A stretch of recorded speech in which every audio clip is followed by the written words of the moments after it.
Hello, everyone, and welcome back to the ReQuest. It's me, Captain Logan. Joining me, as always, is Austin, the Day Ghost.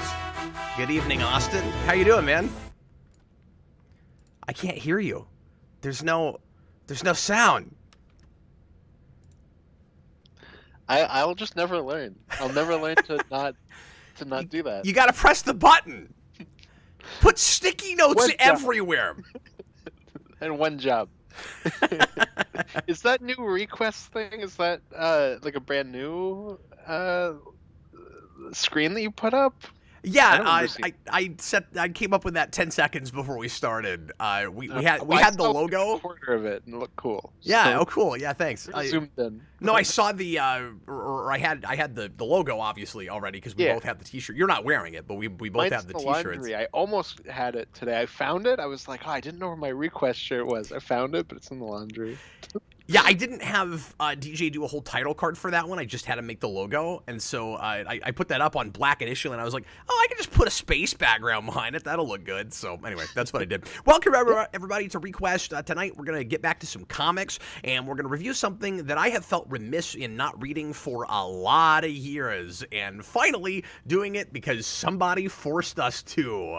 Thanks a lot to Elliot Slater for requesting this, and again, I'm glad I'm finally looking at this. This is the 6-issue miniseries that begins the long and mostly beloved, I think, Geoff Johns run on Green Lantern. A lot of people think of this as one of, if not now, kind of the seminal run, or at least the modern seminal run with Green Lantern. I would make the argument that this run has everything to do with why Warner's thought Green Lantern warranted a movie. And then, of course, that all got real massively botched up, but I'm not sure that happens when it does without this. If you put yourself back in the time and place, if you're anywhere close to my age and you were paying attention to YouTube back then, you might remember there was a pretty massive community relatively in the geek sphere for Green Lantern. A lot of people reviewing and talking about whole channels devoted to Green Lantern or to comics, and were just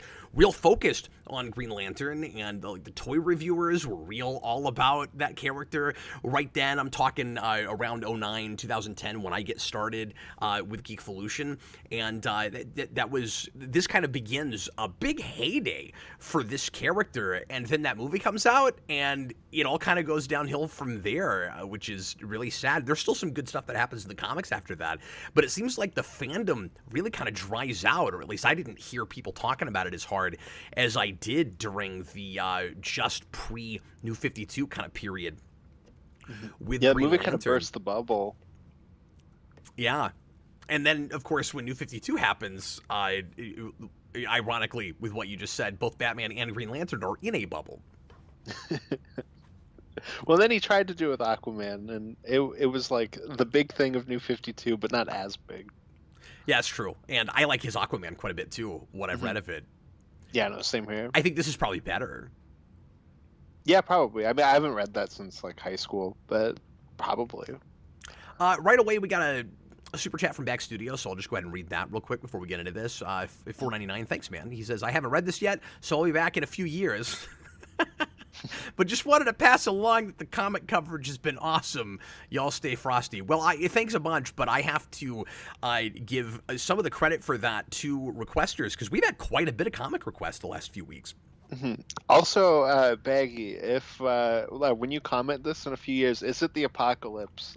Comment below when you watch this. He may not be able to. That may be the night of the big EMP or the zombie apocalypse that knocks out all the power, and he finally decides he's going to listen to the Green Lantern Rebirth discussion, and then... No! That's the big Twilight Zone ending. He's like halfway through, and then all the internet in the world goes I'm out. never going to know what they thought about the ending of Green Lantern Rebirth. Curses. Austin, would you talk a little bit about any history you might have with this character in general? I know you haven't read any of this run before. So my history with Green Lantern's real simple. I've only read him in like team up stuff. That's it. I've never read any solo Green Lantern, and my eyes glaze over anytime Green Lantern like anything shows up. So you have what I have with Legion. Exactly, exactly. Now, did you have that with this? I guess I'll just get right out in front and say that. Like, did this give you any more interest in the mythology and lore of Green Lantern? Yeah, I wouldn't say this made me like a Green Lantern fan. Like I'm not like, oh man, Green Lantern, he's like one of the best characters at DC. But this is absolutely the most I've ever cared about DC. I thought this was really good. The most you've ever cared about DC? Oh, sorry, did I say DC? The Yeah, you most I've ever did. cared about Green Lantern. I really wanted to just leave it at that, though. Yeah, I never really cared about that DC, but Rebirth. Not even DC's Rebirth, Green Lantern Rebirth. Not only is this the only solo Green Lantern thing I've ever read, I really could count on one hand the number of DC books I've read, and that was all for Geekvolution. That was all on camera. I can really count all the DC books I've read on one hand, and it's Green Lantern Rebirth. Josh says, Carl, this is not DC Rebirth. This is Green Lantern Rebirth. Yeah, DC has a history of going back to names of things that sold and using them again. I mean, that was New 52. That's what I was going to say. Yeah, 52 and the New 52, and it's difficult to talk about this kind of thing in shorthand. I still get crap from people sometimes when I say 52 and I mean New 52, and in the context of what I'm saying, most people know what I mean, but every now and again I'll get a comment where it's like, well, that's a different thing, Cap. And that happens with things like Green Lantern Rebirth. Isn't there also a Flash Rebirth? Yes, there is. And Geoff Johns did that too. That might also be Johns. I think so, yeah. So he likes that word. Mm-hmm. And it was the right thing to title this, of course, because this is basically like Death and Return of Superman if it took like 12 years. Mm-hmm. Yeah, absolutely. Well, and I feel like, with the kind of naming thing, Rebirth probably went over well because or like a little bit better because, I don't know, like it's more generic of a title, I guess. I feel like calling it New 52 like immediately pissed off a lot of people that really loved 52. Yeah, maybe so. Well, and that also seemed a lot more arbitrary and weird because it's just a really specific number. Yeah, well, that too. That 52 had because it was weekly issues over that many weeks. And with New 52, it was just arbitrarily, that was a title that sold, so we're going to make 52 monthly comics. And that's what it's called people now. love 52, so... Yeah. Whereas with, and I'm glad you brought me back around to that, because for people that aren't aware, around 2016, we got away from the whole, we'd already stopped with the New 52 branding, but it was still that continuity. And Rebirth didn't totally reboot everything, but it was a massive relaunch, and it kind of went back to brass tacks for a lot of things. And that was also very much spearheaded by Geoff Johns. So it was kind of Geoff Johns a third time using that title, but not for a singular character, for everything. It all comes in threes. Yeah, exactly. Yeah. Kind of like deaths. Exactly. Rebirths and deaths. They come in threes, I guess. And if Marvel were DC, Marvel now would be called Marvel Born Again. But thankfully, they didn't do that.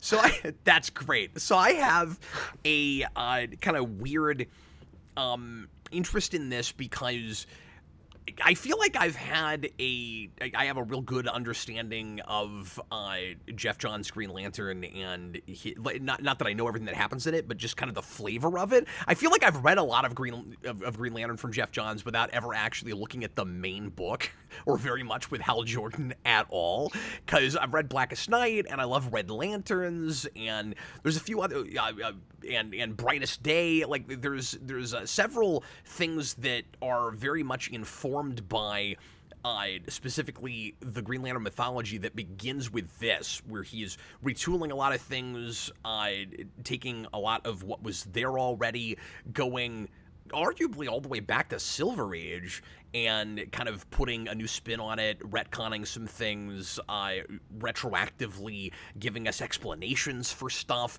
that we didn't necessarily have before.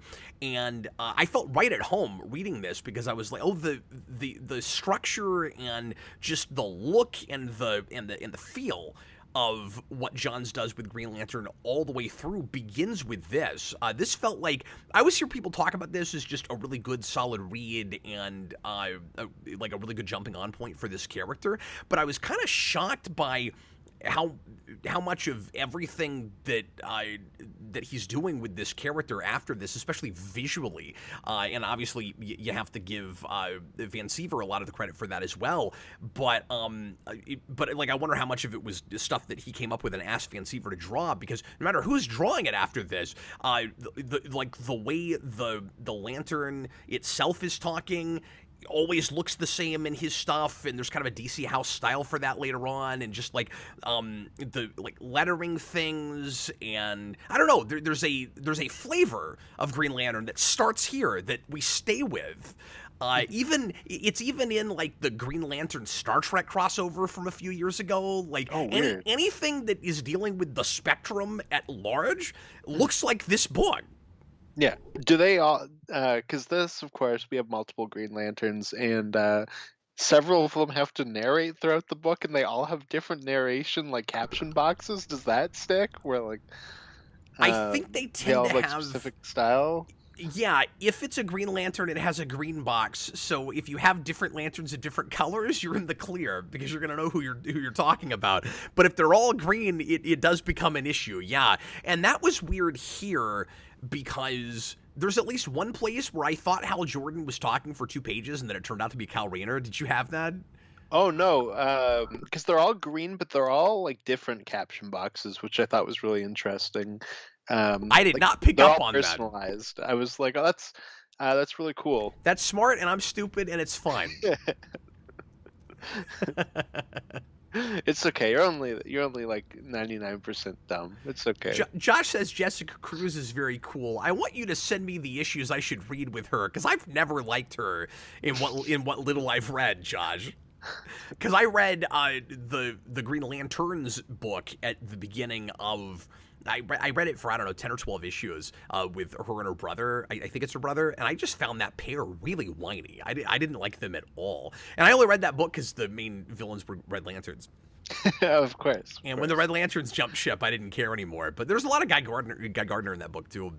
But yeah, so like I've hardly ever read anything with Hal Jordan in it. It's always like side books and stuff surrounding it. I also read some of Green Lantern Corps just a few years after this, particularly I've brought this up before, but I don't think I've ever reviewed it.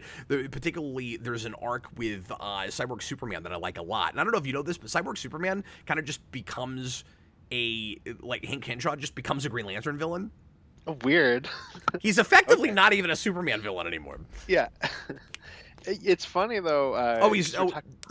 Simon's not Jessica Cruz's brother. Okay, says Daniverse. I couldn't remember. Or are they dating? I can't remember. It's been too long. I don't know. They're siblings. No, I couldn't remember if they were siblings or if they were together or I don't know. It's been too long. I wasn't that invested in that book. But it's interesting you mentioned the whole like you haven't read much with Hal Jordan, because I feel like, and it's funny because they both have Rebirth titles by Geoff Johns, but a lot of people that I know that really like The Flash, like, it's always Wally that they like, but then Barry is like the first one, and it's kind of the big one despite most people liking Wally.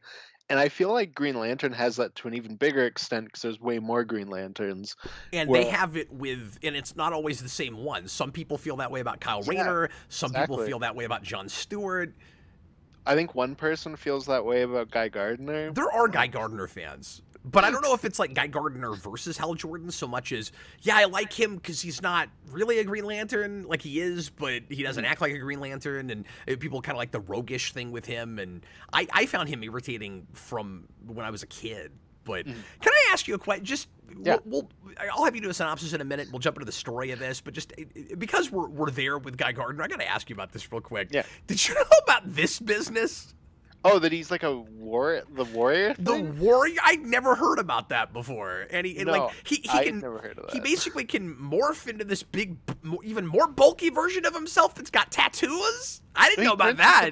Ultimate Warrior from wrestling. Like, it's insane. He's got some kind of like alien blood in his DNA or something. I didn't even know what it was. Happens again.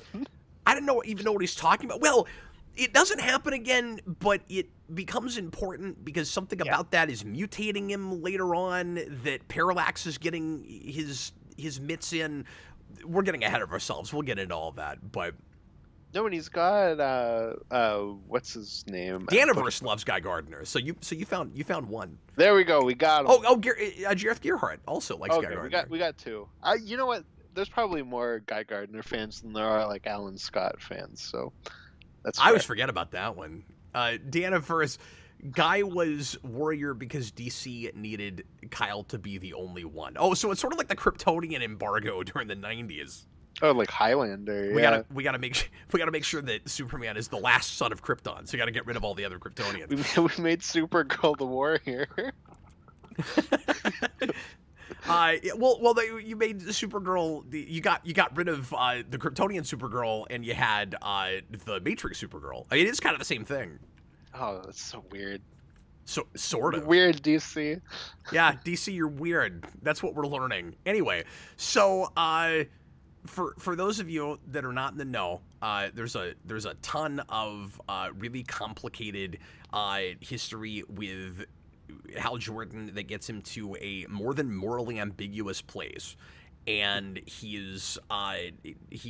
so his city is destroyed right after Death of Superman, and for a long time the only real connection I had to Green Lantern was, well, I know Coast City got blown up. I know about that whole thing, and then after that, Hal Jordan tries to recreate it, and he uses his Lantern ring for personal gain. So he gets drummed out by the Guardians, and then he ends up becoming this giant, horrible monster force called Parallax, and I've always been fuzzy, Austin, on the history of this, like how much of what Parallax is finally revealed or revamped in this book. Like, is it widely? I guess it's widely thought even before this that he is more or less possessed by a monster, and that a lot of that isn't done of his own accord even before this. Am I right about that? Or does he just at the last minute decide, yeah, everything I did was horrible, and I'm going to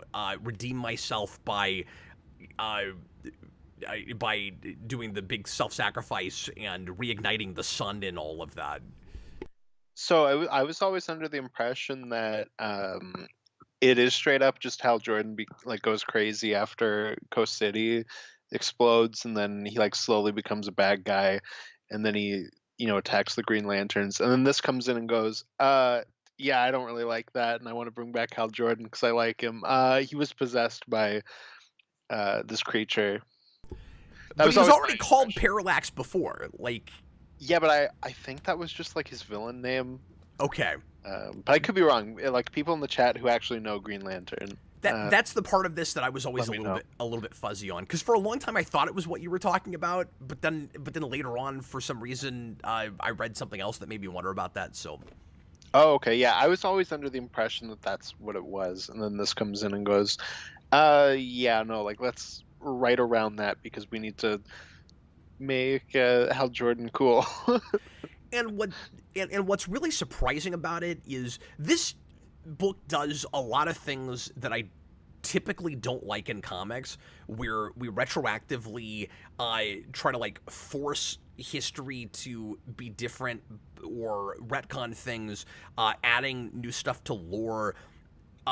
Maybe not even as much because it's too confusing and convoluted, but because a new writer really wants to do his own thing and wants to forget everything that happened before, but is kind of saddled with continuity. So to make it and this is the kind of thing McFarlane did to writers, to guest writers all the time, and then sometimes even to himself. And like I said, usually I find that kind of irritating, where you should stick with kind of rules of improv, where you're stuck with what you're stuck with, and it's not really fair to cheat and try to put square pegs in a triangle holes. This, I think, is a really great example of it. I think it does a spectacular job of retroactively changing things to make them clearer, make more sense, make them more interesting. I think it's really clever about all of that. And some of it might just be, I might have a little bit of a confirmation bias thing, Austin, because this also introduces all of the, or at least is the beginning of, all of the lore that I've ever cared about with Green Lantern. I didn't care about Green Lantern before Geoff Johns, and Blackest Night I found really interesting.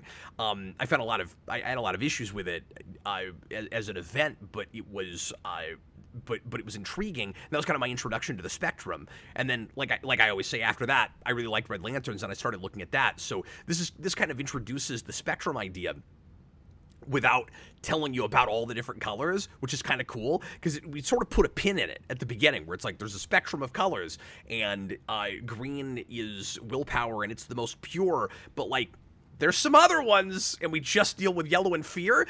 There's a story that has rage, or a story, there's a title with one of these issues that has rage in the title, and we have no idea that Red Lanterns is coming. And I think all of that is really cool. But do you agree with me with that, Austin? That, like, I think it's handled the retroactive stuff pretty well. Yeah. So I think it was Josh in the comments said that the Parallax being like a possession plot does come from Johns, and just reading it like without that stuff beforehand, like I feel like this is just kind of the gold standard for this kind of a thing, where a writer comes in and goes, yeah, like the stuff that happened before me isn't very good, and like a lot of people don't think it's very good. So like, how can I kind of retcon and like move things around in order to tell the story that I want to tell and kind of fix things? And like I don't have a problem with it here. And there's certain books that I feel like you kind of have to do that. Like if you're coming into Spider-Man now, you have like a decade's worth of parallaxing to do. And I think Geoff Johns does a really good job here with that, because I think you could easily come in not knowing the history and just go like, oh, this is all thought out. Like it doesn't feel like he's retroactively fixing things. Yeah, that's what was But impressive about it to me. But if you know your stuff, you're like, oh, cool. Like he's fixing some of the stuff that I don't really like.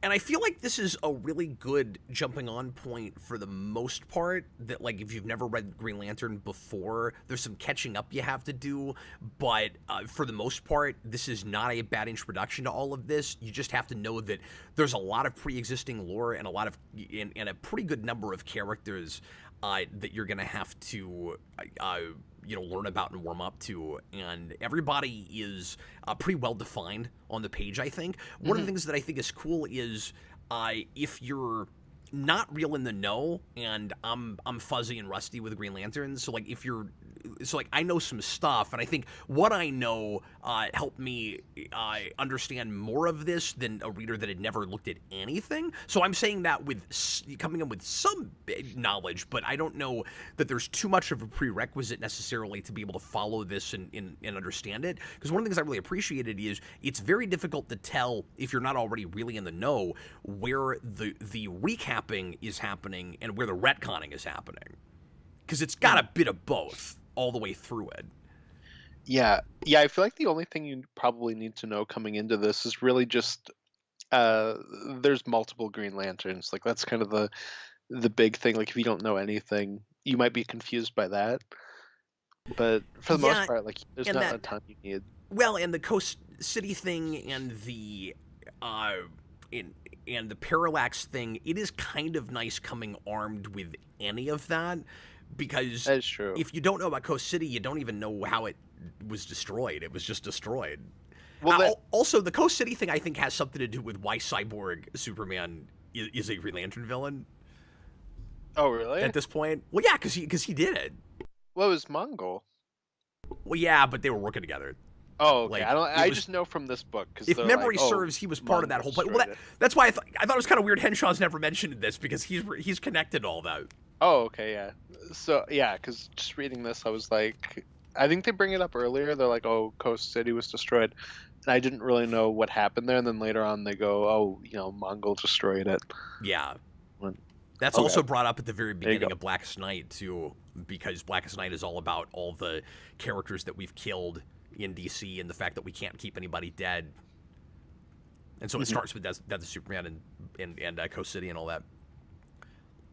Okay, that's pretty cool. And speaking of that, it's kind of interesting that this is bookended with... It feels like Johns is doing some of this on purpose, or if not, he is not missing any opportunities. It's kind of neat. Like this 6-issue miniseries is bookended with an issue called Blackest Night and an issue called Brightest Day, and then he's going to have events following each other called those two things.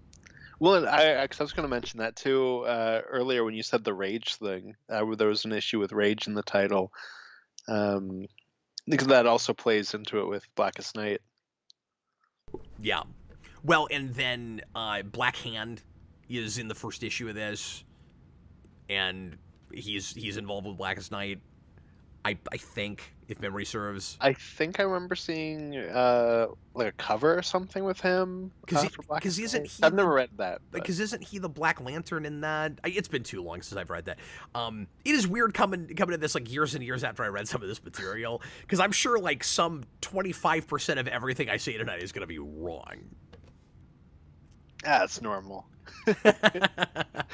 Daniver says yellow, fear, violet, and black to some extent are the four colors that have technically existed before John's run. Okay, so he's just solidifying the Spectrum idea and making a bigger deal out of it. And I don't know if anybody had ever said like it's not just green. There's a whole spectrum before the way he kind of announces it at the beginning of this, but.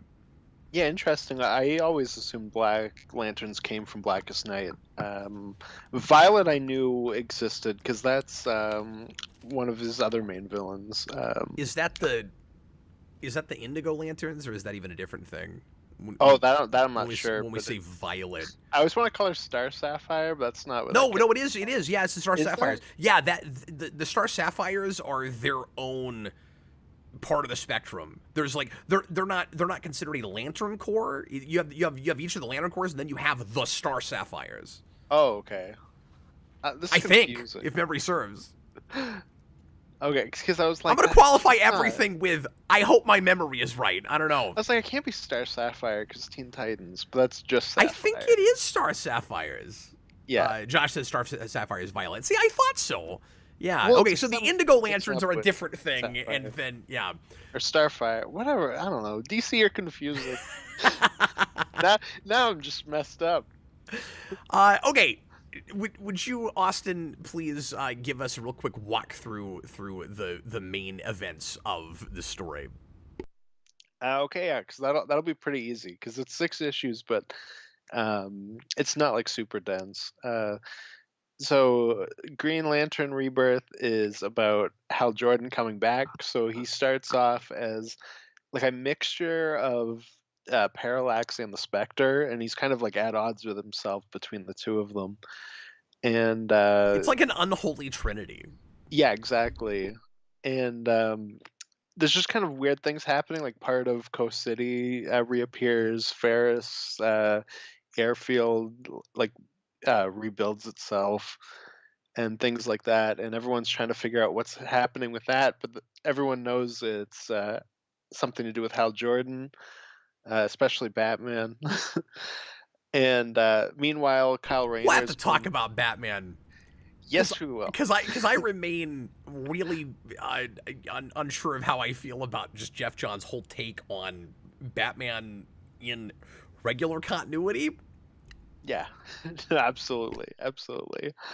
So also Kyle Rayner comes back to Earth because he knows that Parallax is coming, and Geoff Johns, this is the writer, John Stewart and Guy Gardner both become possessed by Parallax, as well as Kilowog, I think is his name, the big Green Lantern. Oh, is Kilowog supposed to actually be possessed? I guess I missed that. Yeah, that's why he comes in and he attacks them. Okay, he shows up, but I wasn't totally sure why he was there. Mm-hmm. I guess I missed that. Yeah, no, he's also possessed by Parallax. Okay. But yes, that is Kilowog. Yeah, and then Kilowog is the trainer of the Green Lanterns. Yeah, exactly. And every time I have a factoid I know I'm right about with Green Lanterns, I'm gonna throw it out with pride. Okay. Kyle Rayner and Green Arrow have to protect Hal Jordan's body until Hal Jordan kind of splits off from Spectre and Parallax and is able to be revived into his own body. And then from there, it's a ton of just Hal Jordan kicking people's ass. He beats up Sinestro, and all the Green Lanterns kind of come together to take out Parallax and re-imprison him. Yeah, and Sinestro is the reason that Parallax shows up when he does. Like, he's awakened him.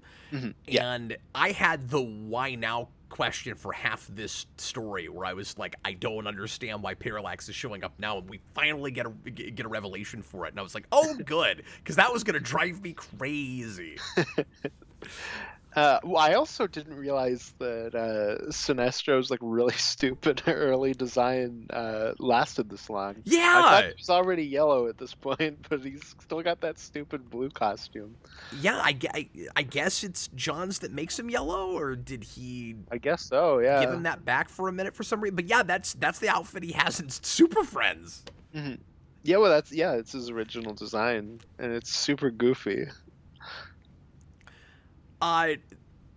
One thing you didn't mention is that is that Hal Jordan's body is preserved because of residual Parallax energy, which is a little easy, I guess. But we gotta have some way to keep his actual physical body around. What's really interesting about Hal Jordan as a character who dies and comes back is that he's technically sort of kind of back before this, but is in a way a character that we actually kept dead for a good long time, because his soul is around, but it's not in his body.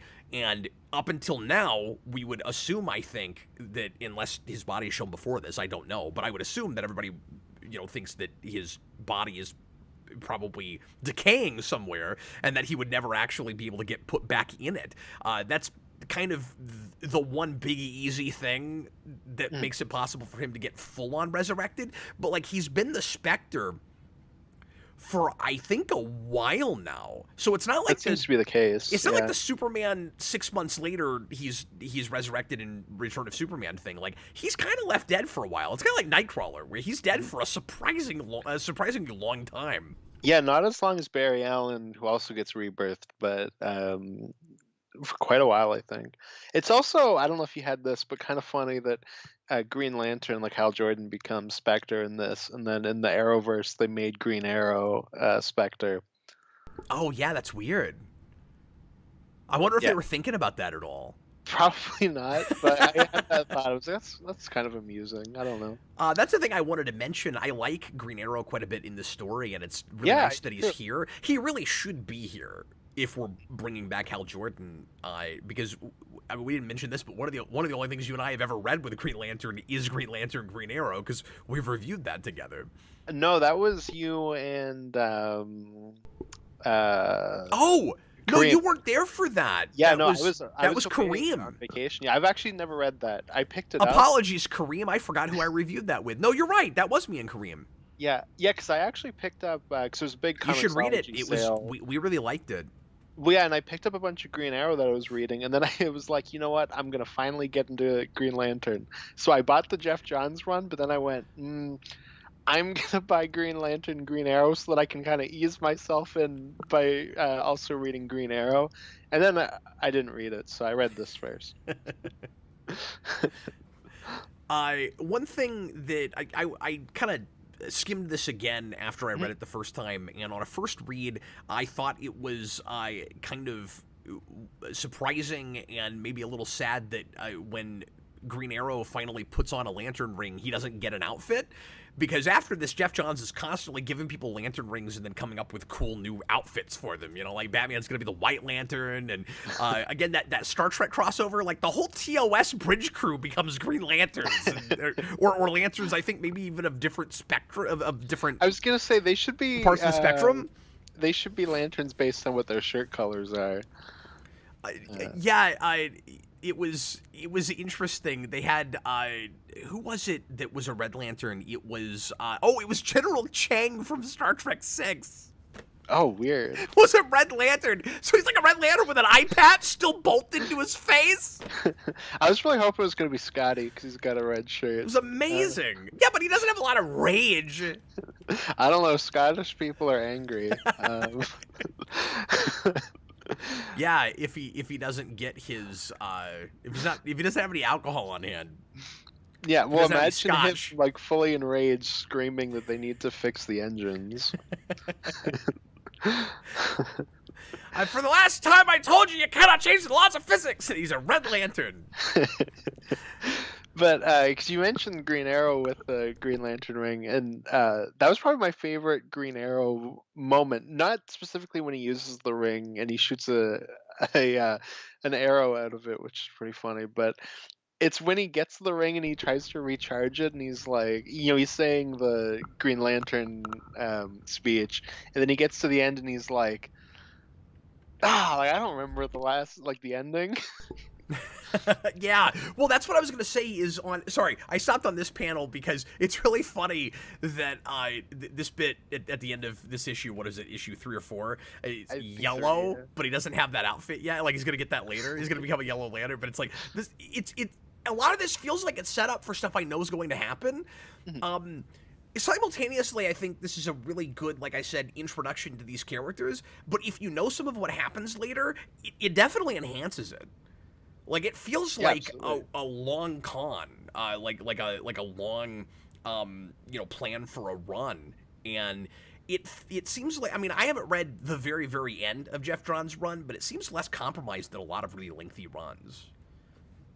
It was at least in good shape for a good long time. Well, it probably helps that it was like as popular as it was, as we were saying earlier. Yeah. I'm sure DC was like, "Hey, you made Green Lantern sell. Do what you want." And that it stayed in a bubble during Yeah, New exactly. 52.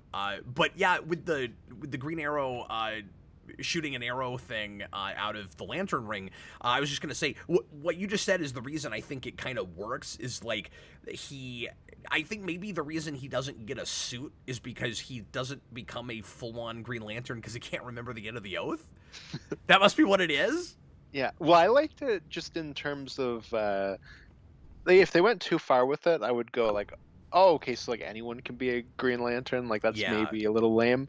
But they play it like the right amount where it's fan servicey but not too far. Yeah. Where he just shoots an arrow and then it like cripples him, like he can't do anything after that, and Kyle has to carry him out. Daniver says John's run kind of falls off the map by the end. That's sad if that's true. Yeah, I saw somebody in the chat, maybe it was you and Daniverse, earlier say that, but I think they also said that maybe he leaves or something. I don't know. Daniver says Green Lantern has sold before. They even had 4 titles in the early 1990s. Johns just pushed things even further. Yeah, well, DC was working on all cylinders in the early 90s. A lot of things that didn't sell great before that or after that were in good shape at the beginning there. But you're absolutely right about that. It's just before this point, it seems like people were not as interested in that character and thought that there were kind of some. It's sort of like Superman, where it has it has some stuff people are really happy about in the early 90s, and then people lose interest after the big events. Well, yeah, and I didn't mean to say. I don't even know what's going on after Parallax with like with Kyle Rayner and all that. I couldn't begin to tell you about any of those stories. Mhm. Well, yeah, and I didn't mean to say like Green Lantern's never sold, but I just mean especially like during this period, because this was at the start of the kind of like DC is Batman thing, where like DC's really starting to push Batman at this point. Yes. As like the thing. So that's like part of why it's so impressive that Green Lantern took off to be one of their biggest books at the time. Yeah, but not anything like as bad as it is now, where DC has like 18 Batman titles. Yeah. And No, this is the start of getting into that. This isn't like Batman for DC right now is what X-Men was for Marvel like 3 or 4 years ago, and maybe they still sort of have that where they have too many X-Men books. With Batman, I feel like DC should change their name to Detective Comics. Well, it would be nice if like, Detective Comics was like the detective book. Yeah, Batman was like, maybe like more of like an action-y book. Like it'd be nice if wouldn't there it was some though? sort of differentiate, like if like they were just different, you know. But they're all just kind of 50 shades of the same Batman. So a lot of elements to this to talk and to kind of unpack. Since we're on this page, let me start with this, Austin. Mhm. How do you feel about the way the other lanterns are used in this book? Like, does everybody get enough to do? Does anybody feel kind of shafted? Because having Parallax, like, it's kind of just a plot point before it's anything else, but we're kind of revealing things as we go along. We don't really know how Parallax is connected to everything, and how he came back, and the fact that he is still possessing Hal Jordan, and it can, like, get his energy into the rings through the, because he's been imprisoned. Am I getting this right, that he's imprisoned in the Central Lantern, or whatever it's called? Yeah, yeah, that's what it That is. seems like a bad place to put him. But John Stewart gets possessed, and Guy Gardner get possessed, and they fly in, and we fight for a minute, and then Ganthet, who's super powerful, is able to just unpossess them, and then that's the end of that. Yeah, I think Some of that the seems a little idea- fast to me. I mean, I think when John Stewart's freaking out early on Batman, I think the idea might be that he's beginning to get possessed, but I'm actually not totally sure, because he's also taking a lot to heart that Guy Gardner said to him earlier about how Batman's heart might not really be in the right place, and he doesn't trust anybody, and you're, like, drinking Batman's Kool-Aid and just going along with whatever he says, John Stewart, so maybe you need to, like, question authority more. That's kind of a theme in this, a little bit questioning authority, and I'm on the fence, or I should say, I'm a little confused as to when exactly that turn happens, because there's a big scene where he freaks out on Batman, and then he attacks Superman. I could see it going either way. I could see that being before or after he's possessed. I'm not sure, and then the possession does not last very long.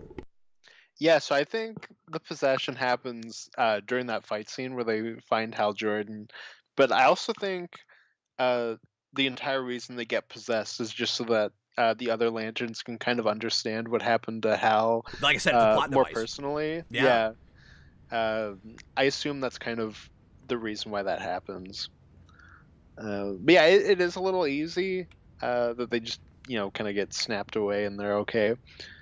But I don't know. It didn't really bother me in the moment. I think it was Geoff Johns did a good enough job kind of moving forward and not dwelling on it enough for me to stop and go like, wait a minute, like hold on. He I think he kind of pivots enough that I'm distracted while reading it in the moment. And he is juggling a lot of characters here, of course. Absolutely. Do you think that when this comes out, especially because I think it's curious, I meant to mention this earlier, that it's a miniseries and not in, as far as I understand it, it was released as a mini and not as part of the regular Green Lantern numbering, or for any book with that title. This being the beginning of a run, it's kind of curious that it was done that way. Do you think that if you're reading this in 2004 when it comes out, that it reads less like the start of a run and more like an event, especially with so many like Justice League members and Justice Society is here, like a lot of the big DC cast is involved with this. Yeah, I guess I didn't really think about it like that because I was thinking more so like Man of Steel, where that's really the start of Byrne's Superman run, but it's kind of its own thing, That's a separate terrific from point. Superman. And I think right people kind away. of look at Johns as, in a weird way, kind of like Byrne with Superman, even though he's not. He's not actually rebooting, like it's not coming out of a crisis or anything, and he's also not starting with Origin at all. Yeah. No, and they did. He did do an origin for Green Lantern, but I don't know how connected it is to this. But he did the Secret Origin, Oh yeah, and but that must have been after this, right? I'm not sure. I don't know where that falls. Like Okay. if it's part of this or what. But because I also have that when I got his Green Lantern. So, there's Green Arrow with his lantern arrow. Look, he's just that's his theme. That's what he's got on his mind. Like maybe the other reason he can't be a Green Lantern is because he just doesn't have that great of an imagination. Like, Well, if Batman got the Green Lantern ring, he would just throw out a bat, right? Yeah. He's got bats on the mind. Who else would? He's got who has bats in the brain? It's Gotham City. Everybody does. That doesn't tell you he's Batman. Riddler in Batman Forever. Anyway, I'm jumping around everywhere. But remember that Oliver Queen is the guy who was derivative enough to name it the Arrow Cave. So like he doesn't have, you know. Well, I think he used to. Like it's been a long time since I've looked at anything like, early Green Arrow. But I'm pretty sure he used to also fly around in an arrow. He called it the aeroplane. Yeah, that's what I was thinking was the aeroplane. Yeah, because he's just like not Batman at the start. So no, I totally buy. This is what he would do. I wouldn't have minded a Geoff Johns run on Green Arrow, given that he already did. He also was doing Green Lantern. It might have been interesting. That would be really interesting to see that, or to see a follow up to Green Lantern, Green Arrow, and let Johns write the two of them in a story together. Mm-hmm. Yeah, that'd be really cool. He might show up some more. I wouldn't be surprised if that happened, but it'd be cool to get like a straight up, maybe like a 12-issue maxi series or something. Mm-hmm. Yeah, because I imagine Green Arrow shows up in that, and Green Lantern probably shows up in a lot of Green Arrow stuff. But I think Geoff Johns is going back to DC now, so I don't know. Get on Green Arrow, Geoff Johns. Yeah, no, I would be interested in seeing that. Austin, let's talk about the Batman thing a little bit, because it sounds like you and I both have reservations about it. And would you break down just what Batman's beef is with Hal Jordan? And that'll probably also get us into the like emotions and what I think is kind of arbitrary definitions and with all the emotions and stuff. But yeah. So Batman's whole thing is that he doesn't trust Hal Jordan, even when given evidence of Parallax being a giant demon right in front of his eyes that like sprouts out of Hal Jordan. He's like, no, this is Hal Jordan's fault. He's trying to trick us. I don't trust him. He's got willpower. I don't like that. Yeah, and they try to make a thing where Batman, he is the fear-based hero, so he's more in line with Parallax and the Yellow Lanterns because they also are fear-based. So he's just kind of like naturally opposed to Green Lantern, I guess. I don't know. It's very strange. I think it's fine until the last issue. I think Batman sucks in the last issue, and it kind of ruins him through the entire book.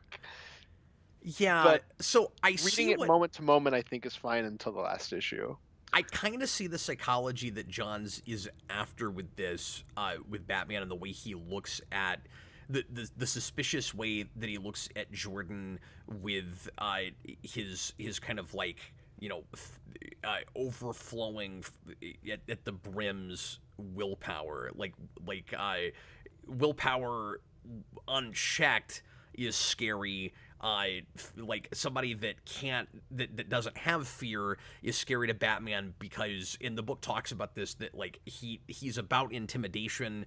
So if you're not afraid of Batman, then he doesn't have any control over you, and Batman doesn't like not having control. He becomes just a man. Yeah, but I think the idea the grander idea is supposed to be that Batman thinks he has willpower, but tempered with something. So it's not just that he needs other people to be afraid to control them. He also deep down has fear himself. That like he's still, as people always say, like that scared little kid that watched his parents die, and Batman is an overcompensation for that. So some part of this might just be, Batman's insecurity is coming out, of course, but so I can see some of it, but it feels a little bit forced the way we're talking about the differences in emotions. We're almost treats it like willpower and fear are opposites or something.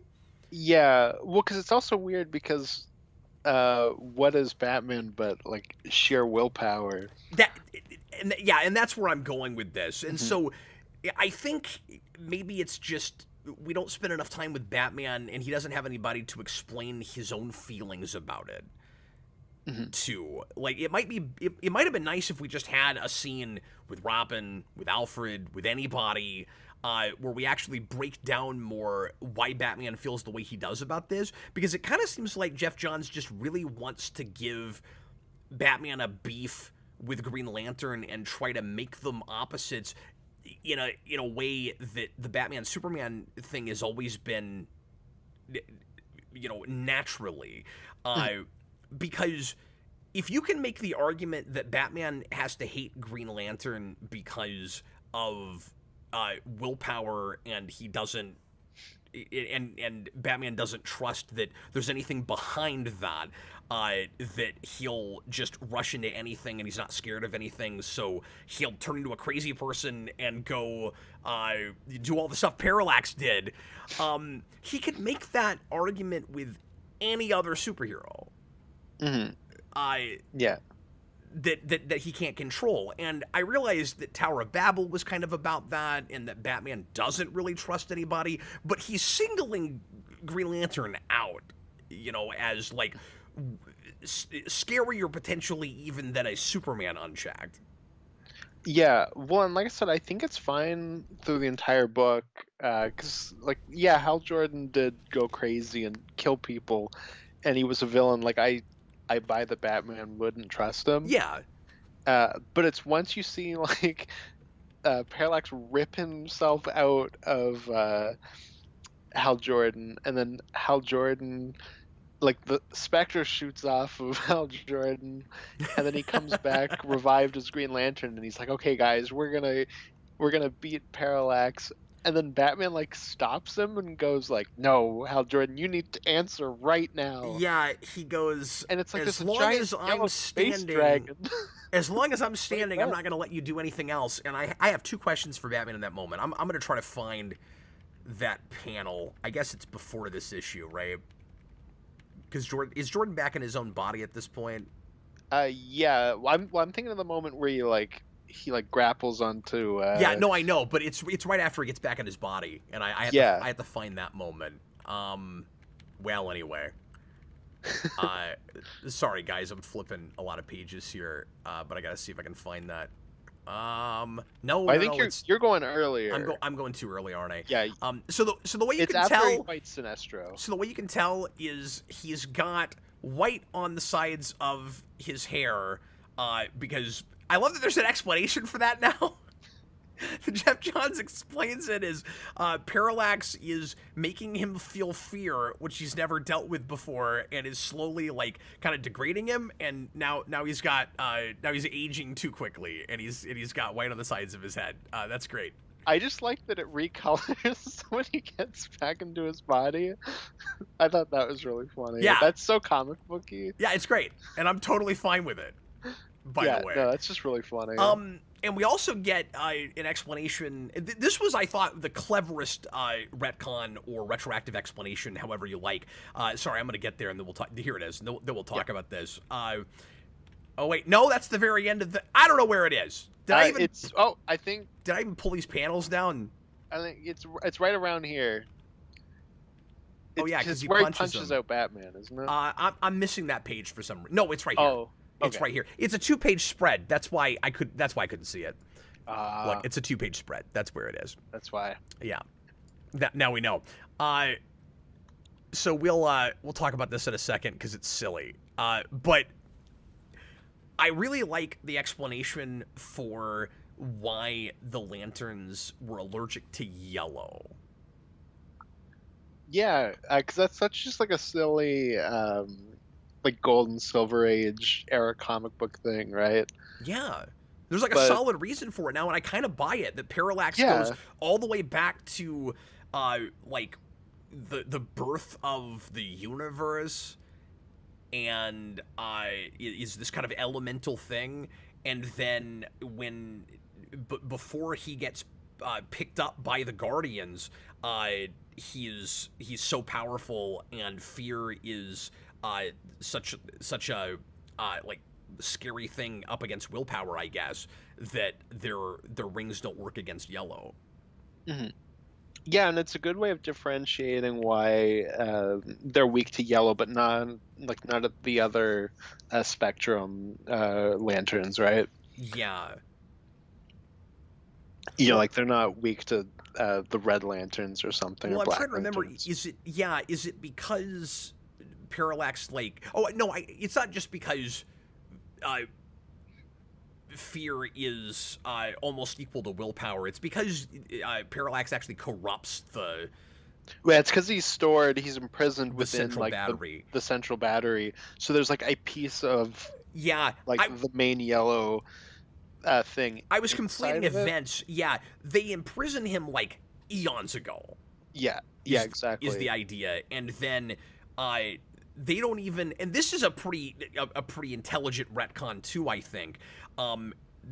Nobody seems to know about him, or about Parallax, because the Guardians decide to just stop talking about him and not even have him written in history. Mhm.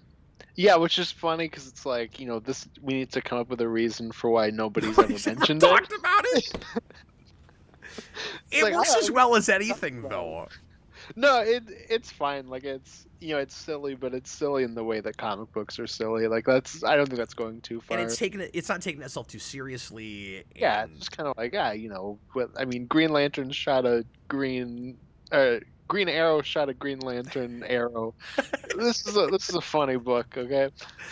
So yeah, but at the same time, he walks a nice line where it can get a little bit unnerving, disturbing as well. Yeah, of course. Parallax in Green Lantern's body, or in Hal There's Jordan's some body, really is cool body freaky, horror. dude. There's some really cool body horror, and there's some panels where I went, oh, like, is this what the It movies were trying to do, where like his jaw like opens up like that and stuff, and it looks so cool on the page. Oh, that's right, Josh. They keep calling him the impurity. Yeah, he says this: the impurity. Parallax causes the impurity that makes them weak against yellow. That's what it was. Sometimes I'll go back and show some art in a second, but I want to talk about the Batman thing. Sometimes his Parallax, when we see something closer to his true form, he's got like a Malbolgia face. Yeah, well, and there's I think the coolest Parallax panel in this is where he like rips out of Hal Jordan's skin, and then in the panel where he's like fully out of him, he's just holding Hal Jordan's skin and clothes like in one hand. It's messed up. That's so cool. It's great. And then we go to a lot of that kind of imagery when we get to Black Knight. Again, he's setting up a lot of the kind of horror stuff he'll do with Green Lantern. But I like how light and fun, and at the end of the day, optimistic this is, while also being able to go to those horror places. Mm-hmm. Yeah, absolutely. Yeah, and that's what I loved when I was a kid with comics, is that like it's you still have that idealism, and it's still kind of a feel-good thing at the end of the day eventually, but it'll mess you up in the middle. And like that's one of the things I loved about comics when I was a kid, and that's what sometimes the early 90s was really good at, and sometimes it was just edgelord for no good reason. Yeah. But when we let it get a little violent, a little rough, a little bloody, we weren't so worried about comics code. It was, and there were actually actions and consequences, challenged kids a little bit, as opposed to just, oh, isn't this cool? It's gory. And that's what I loved about comics. And Geoff Johns here, I didn't think about this until now, he is tapping into one of the big reasons I loved DC in the early 90s. Well, that's like the Don Bluth thing, right? Where like kids can handle things like this as long as you kind of have that kind of ultimate message of good by the end, where everything kind of works out. Yeah, and you can even talk about Shades of Grey a little bit, but as long as there's like a kind of clear morality, where there are at the end of the day kind of good guys and bad guys. Yeah, like you can have something like really messed up and scary and dark for children, but it ends with a happy ending that kind of says like everything will work out, and they maybe don't walk away feeling beaten down by some of that. Yeah, like, oh, I guess there's no hope. I guess I should just go slit my wrist. Yeah. Yeah. Well, I mean, with the 90s, that was very much the case. But well, that's all Image was, really. No, not that's not fair, but a lot of it felt like that. So anyway, by the way, people lately, since we've been doing a lot more comic stuff, have been asking me to go to early 90s Image and review some things that weren't Spawn. I kind of want to do some of that. Let's do some Young Bloods. That book is incomprehensible from what little I've looked at it. But I'd like to do some Witchblade.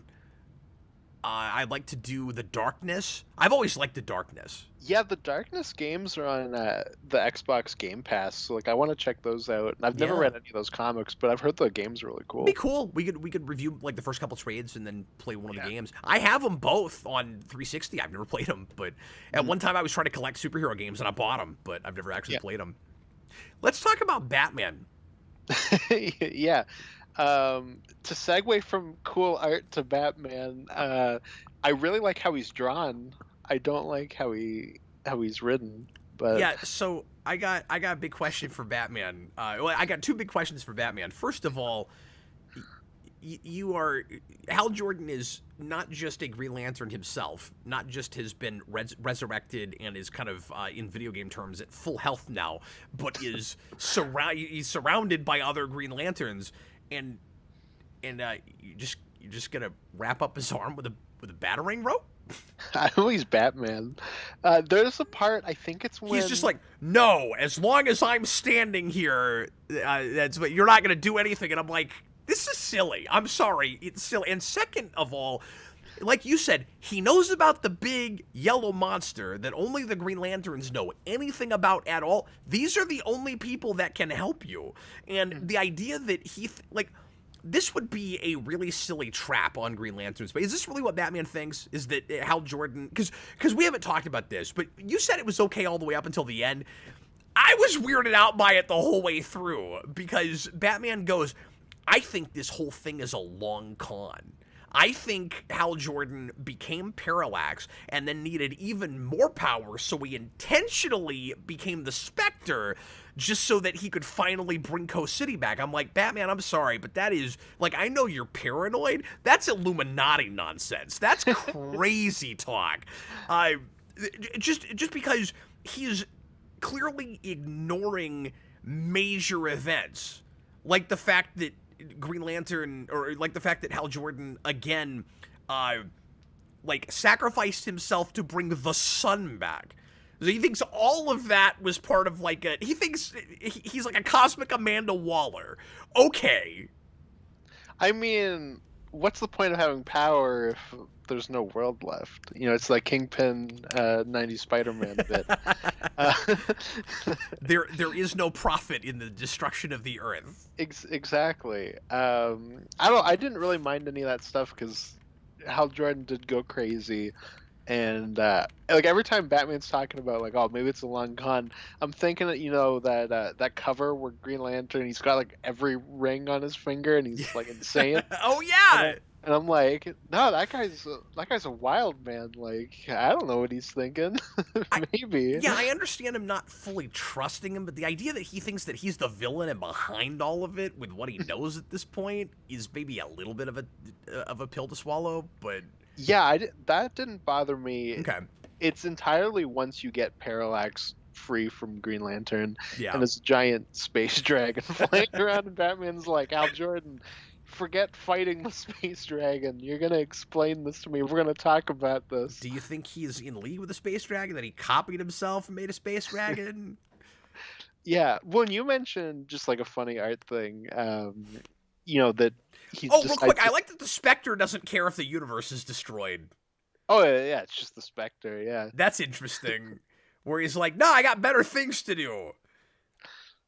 I'm gonna, because if the Spectre leaves and just leaves Hal Jordan's soul floating around this is such a weird book to talk about. I love this kind of stuff. He's just leaving his spectral identity just like floating around, right? His soul.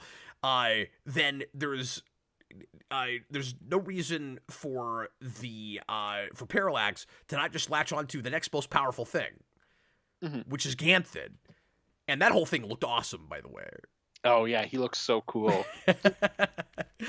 So I don't know, like he like obviously more than morally ambiguous. Like that's a that's kind of a wraith that has to, or I don't know, like an elemental god that has to do sort of, you know, what his programming is, like what he's for.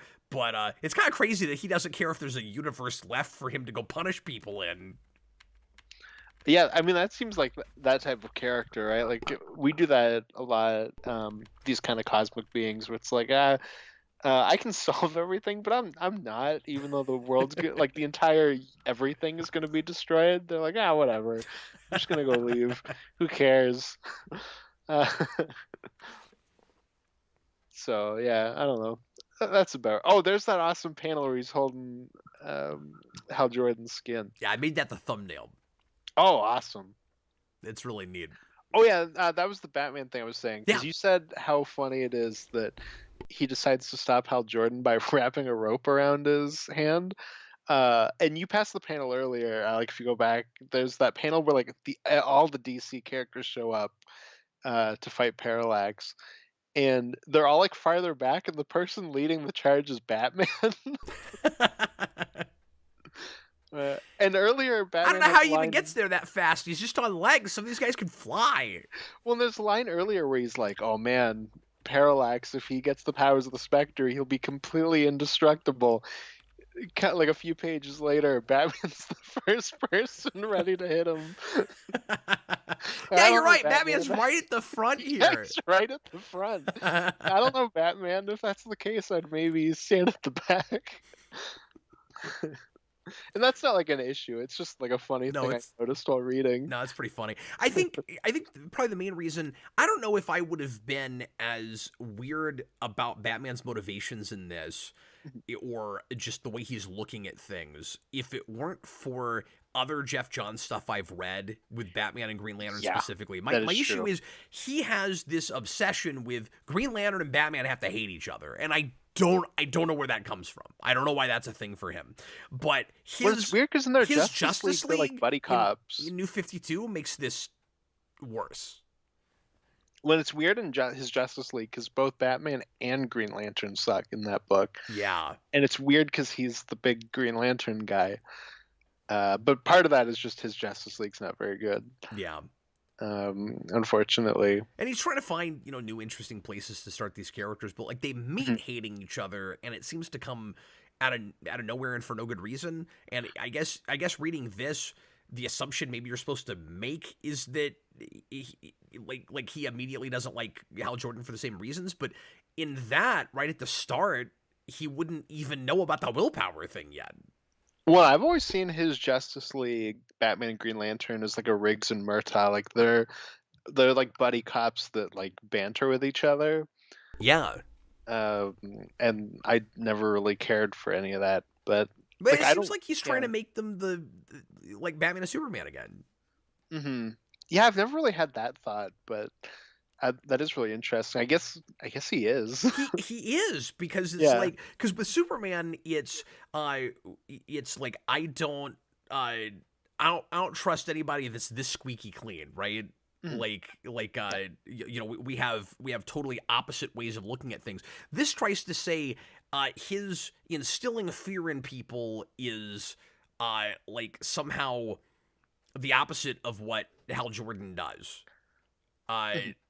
And I don't mean to talk in circles. Like, again, I get some of it. I just think it's forced. I just, like, it doesn't feel like it comes from a character place so much as trying to define emotions. And I think there's a lot of oversimplification of emotions and how they can fit together or not fit together that John sometimes does in his Green Lantern stuff, which is the only thing that is always kind of irked me with some of what I've read with this stuff, that couldn't you have willpower and also be intimidating? Mm-hmm. Doesn't Batman do that? Isn't that what Batman Begins was about? That's just Batman as a character. Like he's a person with the willpower to be a god. Yeah, but that's why I bring up Batman Begins. Like fear is a powerful ally. The will to act. These things are not mutually exclusive. Mm-hmm. No, absolutely.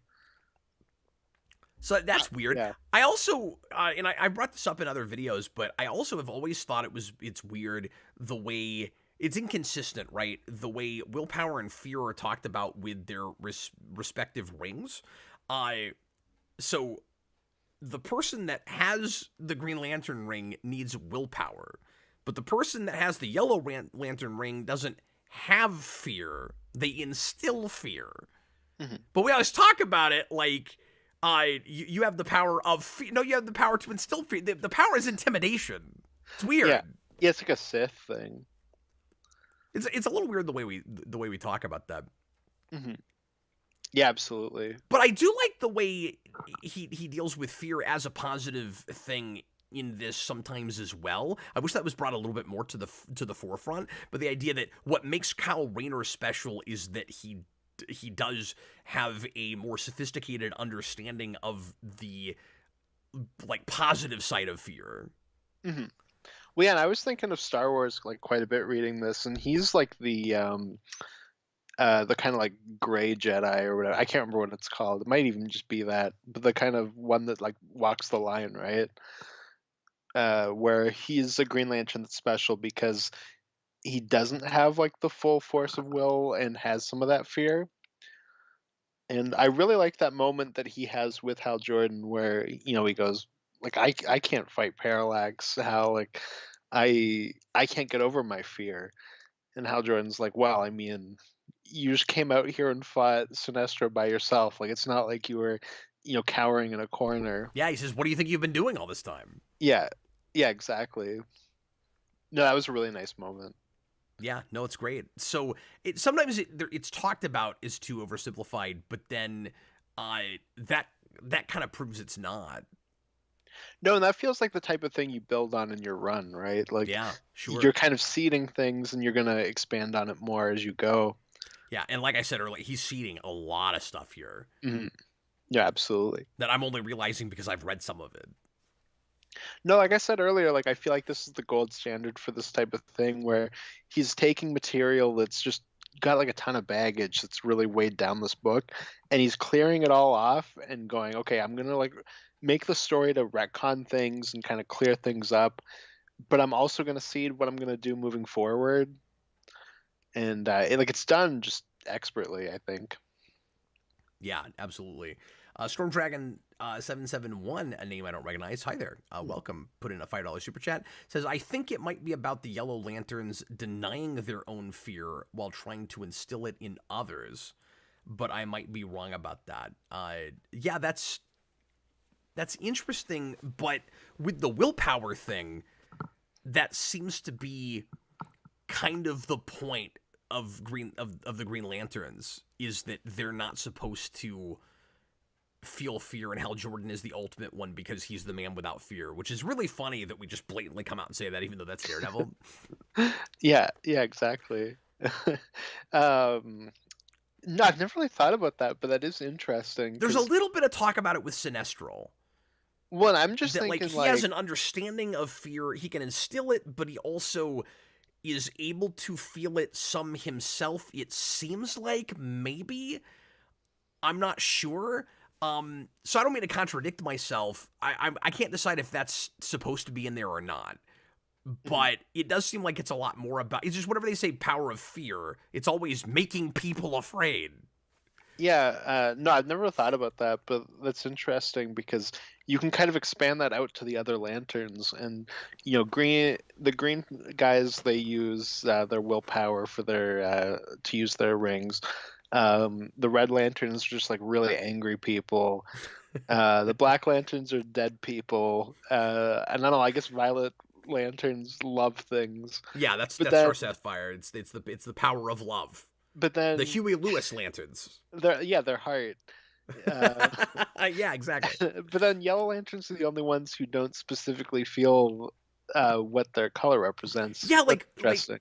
yeah, that's a great point, because you see, it's really well encapsulated with Oliver Queen, where he has to like push his will into the ring, and it hurts, and he like bleeds a little bit, and Yeah, it really messes them up. he has kind of that Wolverine moment from the first X-Men movie, where he's, I think it's Kyle Rayner, he asks about it, and he's like, "Is this how you do it? Like you have to force your will into this ring? Is it always like this? Does it hurt like this?" He says, "Every time." Yeah. Just like Wolverine. So So yeah, exactly. what are the Yellow Lanterns forcing into their rings? Uh, Intimidation? yeah, Is it that's what I'm gonna guess. when Scarecrow gets it? Because Oh, at he one would be the ultimate Yellow Lantern. he is. He gets it during Yeah. Black's Night. When Scarecrow gets it, what is he forcing into his ring? His scarecrowness. Oh. Josh says the Yellow Lanterns in John's run are sort of intended to be like almost police officers, like practice police brutality. The idea of an unhinged cop is Sinestro's ideal for maintaining order. So Green Lanterns are police officers, and then Yellow Lanterns are police brutality officers. Okie doke. See, I don't quite understand Sinestro's hatred of willpower. Well, Sinestro is just kind of like a loser. He's just he's just angry that he can't be a Green Lantern anymore. Is that all it is? Yeah, so he's like, "Oh, you Green Lantern." Because he has this whole speech to Hal Jordan, I think when he comes back to life, where he's like, you Green Lanterns and your willpower, like, I hate you. And I'm like, I feel like there's a certain degree of willpower you need to do any of these jobs. Mm-hmm. You know, like Yeah. the idea that you're not held back, you're unfettered, you're like everybody is going to feel fear to some degree, except apparently Hal Jordan until Parallax gets to him. Which is interesting because I meant to mention this earlier. That whole thing proves his humanity in the first place and proves that it's the opposite of what Batman thinks it is, where the very fact that Hal Jordan is even he cracks under the pressure of Parallax, and it proves that he has the capacity for fear and is a human being, means that he's not what Batman's afraid he is, which is just a like psycho loose cannon that if you take away what he cares about, he'll do anything because he has unfettered will. I like that idea a lot. Mm-hmm.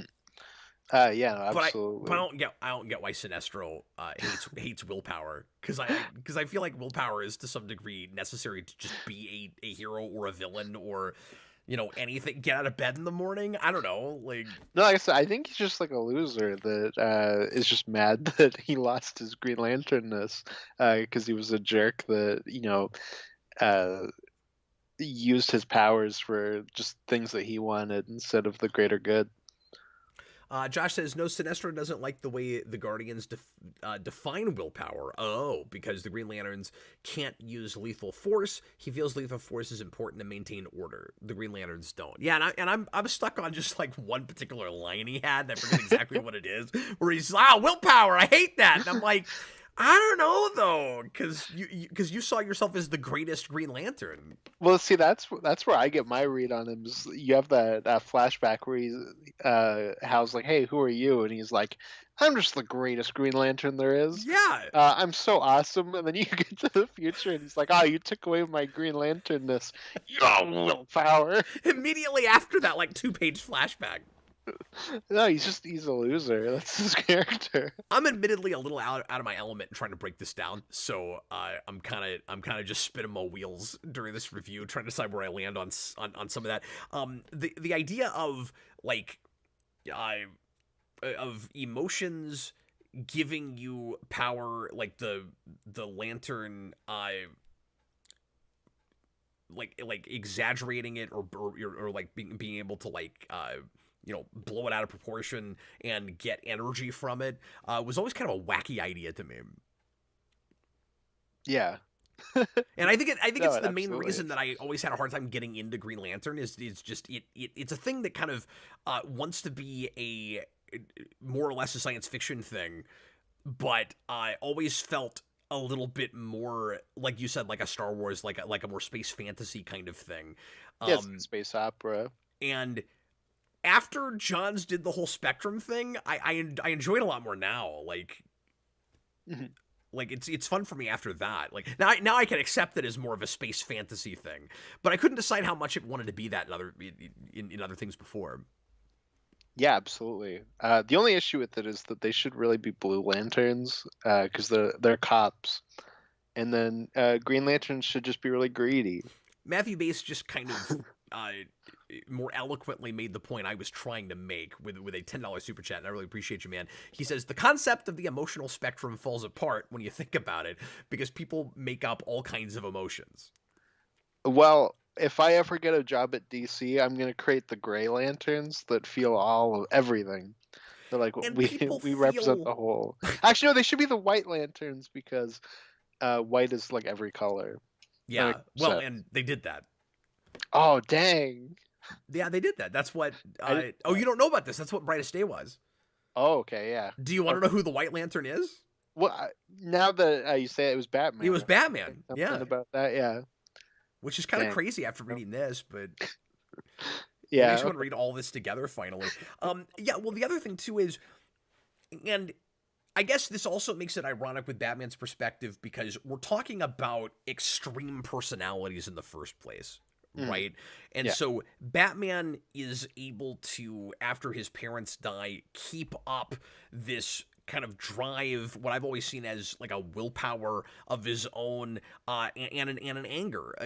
Maybe he should be a White Lantern because he is an extreme of every kind of emotion you can think of. Batman is just extreme emotion, right? Like, I started thinking about this, like which which emotion most defines Batman? I mean, the willpower is there, the rage is there, the That's true, yeah. the intimidation that creates fear is that he can be any of these, right?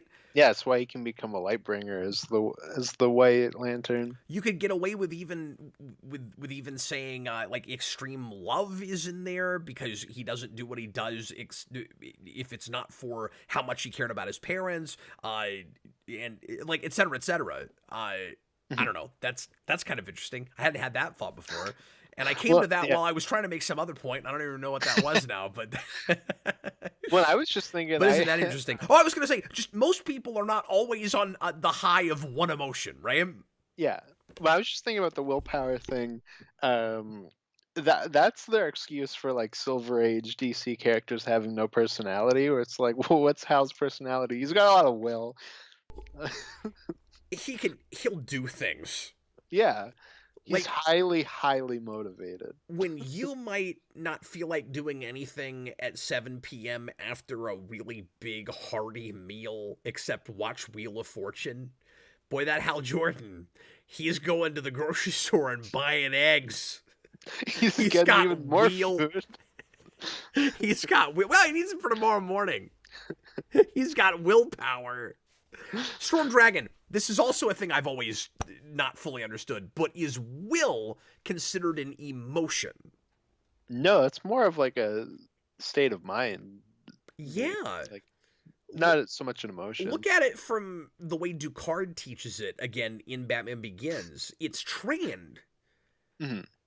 Well, yeah, I mean, will is just another word for motivation, I would say. Like, Absolutely. how motivated are you? And every protagonist has to have that, or you don't care about them in a story. Mm-hmm. This is why you can't sit at home all day playing video games, and eating Doritos, and be a Green Lantern.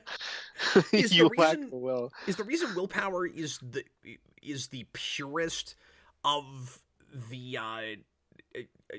the things that give you power on the spectrum, because it's not actually an emotion like all the other ones?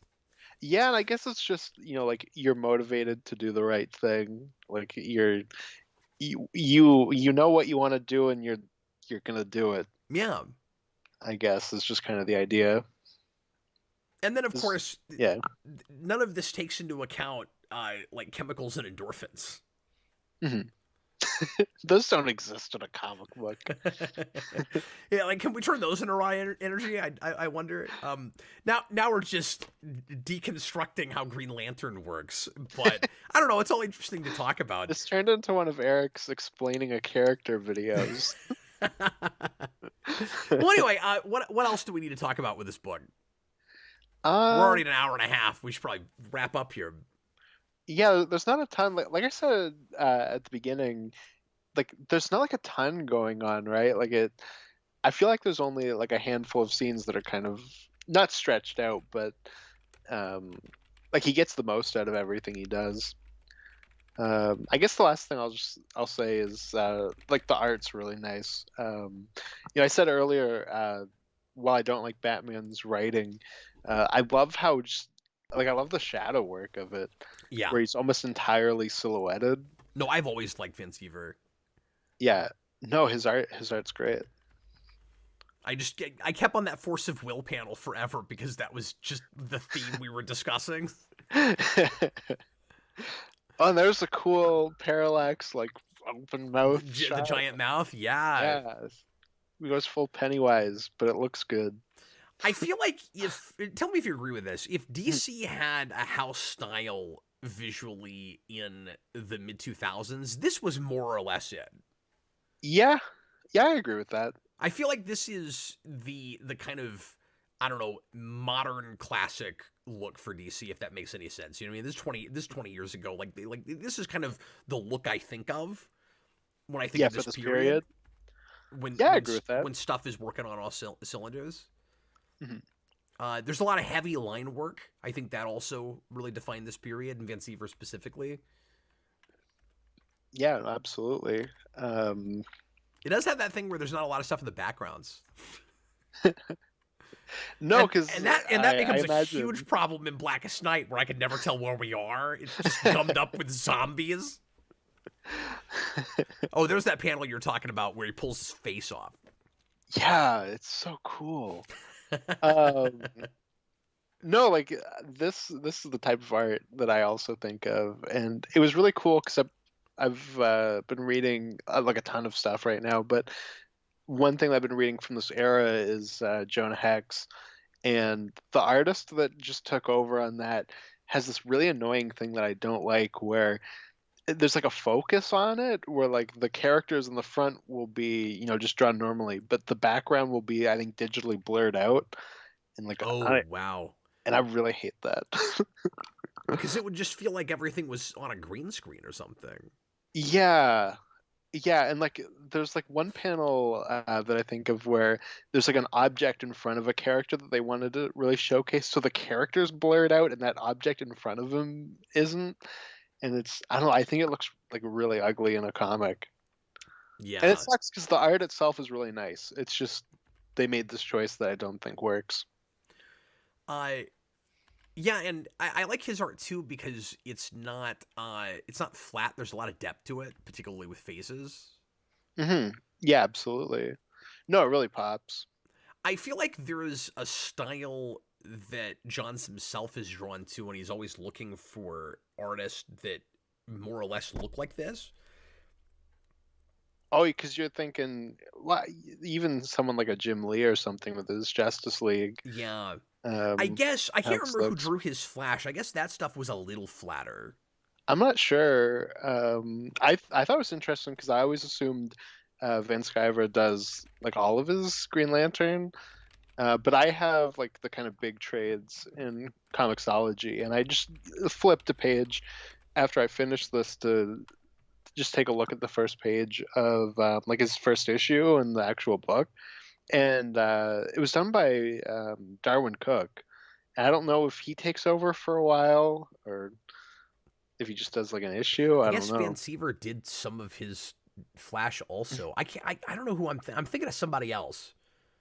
Oh, that interesting. Did part of his run, and I just can't remember because it's been 10 years. Yeah. Yeah, absolutely. Daniverse, this takes me back to the days when my local town still had that comic shop that closed down back in 2006. Oh, that's unfortunate. Single tier. Yeah, that's sad.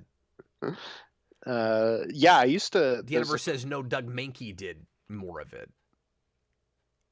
Of Green Lantern, I'm assuming. And he also says Cook did just a few issues. Or are we talking about Flash? I'm not even sure which book we're talking about. I assume Green Lantern. Yeah, I assumed that Darwin Cook didn't do a ton of it, but that's cool that he does a few issues. Storm Dragon says Shrug does the job. I'm assuming talking about the art. Maybe he doesn't like it as well as we do. Yeah. Yeah, I guess so. I don't know. I thought the art was very good. Well, folks, we're going to go ahead and wrap up here. Thanks a lot for watching. Hope you enjoyed it. Austin, next week we're going to do something entirely different. We're going to go back to something completely different. Yeah, we're going to go back to television. And okay. I've got a Request from Carl Maxey. Do you remember when Carl Maxey asked me to do an episode of Deadliest Warrior? Do you remember that? You remember I did it not knowing why anybody would care about that, and the video got pretty decent views, and I was like, I guess people really like this show. He's requested another one of those. What are we doing? We're doing vampires versus zombies. Oh, that's the last episode, I think, because that was when I think the ratings were dropping off, so they went, "What are we gonna do? Vampires versus zombies," and something preposterous that I don't know how you could begin to prove anything about. Because at least with the one I did, what was it, ninjas and Vikings or something? I think maybe that's the one that I did.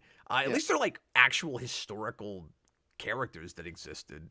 Yeah, but Deadliest Warrior, I think, is one of the funniest shows for like how like terribly the science is handled.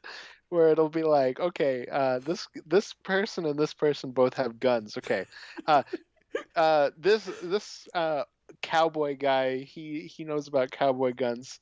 He's gonna run through this course we made, and he's gonna shoot everything. So the cowboy goes in and he shoots like 7 out of 8 targets, and they go, okay, that's awesome. Now this guy who knows a lot about gangster guns, he's gonna go through the course and he's gonna fire this gangster gun. And that guy is just like a better shot, and he runs through and he shoots all 8 targets, and they go, it appears this gangster gun is better scientifically. And I'm like, you literally proved nothing. You proved one guy is a better shot than the other guy. Like, well, and what is that? I just can't think of it because I never watched a lot of it. What is that show that was super popular that's like that but has better science? Where it's like we're trying to disprove things with like physical experiments, and it was on for like 1 million years. Oh, I'm not sure. You know what I'm talking about? It seems like this is trying to do that, but with a more specific premise of just this thing versus this other thing. Well, and I had the Deadliest Warrior game when I was younger, which like a lot of people hated, but I thought was awesome because it's a fighting game where you can win in one hit if you like know where to hit them. And so I would always just play as the pirate because you can like really easily Mythbusters. Thank you, Storm. I can never think of the name of that. I can never think of Mythbusters to save my life. Versus thing. That's why I can. Oh, okay, yeah. No, it's sort of like that, but with like a versus twist. Yeah, and I'm sure Mythbusters was on before that. I think so. Yeah, well, that was on for a long time. Yeah. Thanks, guys. Yeah. I always feel stupid when I can't think of that, but I can never think of the name of that show. Yeah, no, that's because I never watched it. Yeah, I think I've maybe seen an episode of Mythbusters. I know people really liked it, but I didn't watch a ton of that stuff. I never really watched a ton of TV shows, but I don't know. Well, Austin, this is a couple of good comics in a row. Yeah. So that's great because we did something recent that we liked. Supergirl. Woman of Tomorrow, that was the last thing we reviewed. Oh, yeah, sorry, I was thinking ReQuest, so I went to Amalgam, but yeah. I just mean just comic reviews you and I have done together. But yeah, then we did Amalgam before that, which was fun, but not great or anything.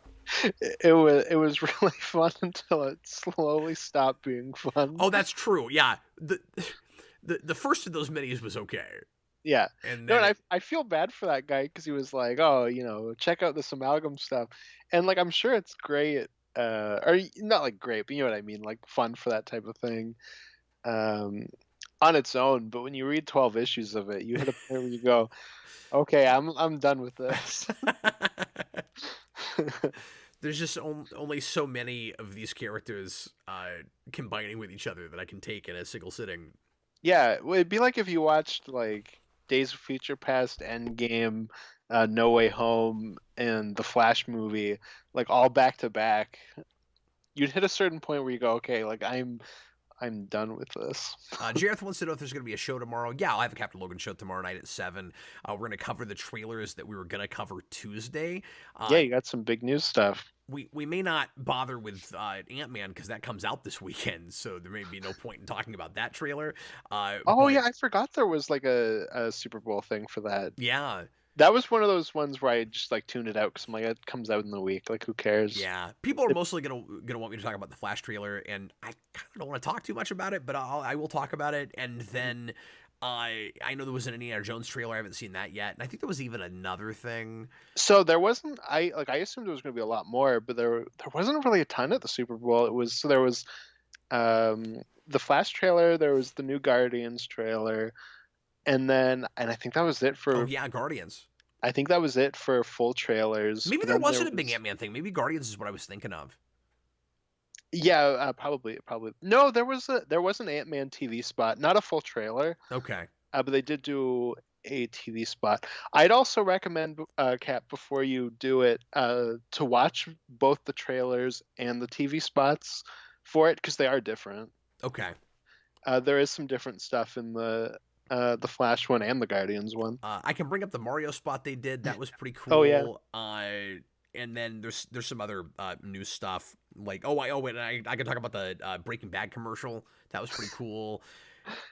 But anyway, and then didn't we? Oh yeah, that crazy I Am Legend thing you sent me. I want to talk about that tomorrow, possibly, because that's pretty weird. Yeah, there's the I Am Legend thing, and I guess there's that like Kevin Feige news too. Yeah, yeah. So there's quite a bit to cover. Yeah, it'll probably be mostly trailers, but people can bring up any of those other things. Well, anyway, we're going to get going now because this has nothing to do with this review. We're just describing things you'll get to hear about tomorrow. Somebody asked. Thanks a lot for watching. Me. Appreciate it. And then Austin and I, speaking of Mario, will also be back on Friday at 10 Central to do another Video Game Movie Mania finally. And we're going to cover the original Mario movie from 1990. So pop in for that as well. I was Captain Logan, and this was Austin, the Day Ghost. Brightest light or something. I don't know. He doesn't know the end of he's not sure how to do the. No, but I can throw an arrow at you real good. But you gotta force it in there with your willpower. Yeah, you gotta force your Just arrow. learn the oath, okay? You know what? The oath is pretty easy to remember because all you gotta do is go look at arcs that Geoff Johns did on Green Lantern because every one of them is in there. It's really weird when you get to like just of the or something like weird where it's like not even a full phrase. That was kind of an in between sort of arc. That was a transition. Yeah. It was actually one issue. It's like half an issue. Yeah. That's where they just kind of talk between stories.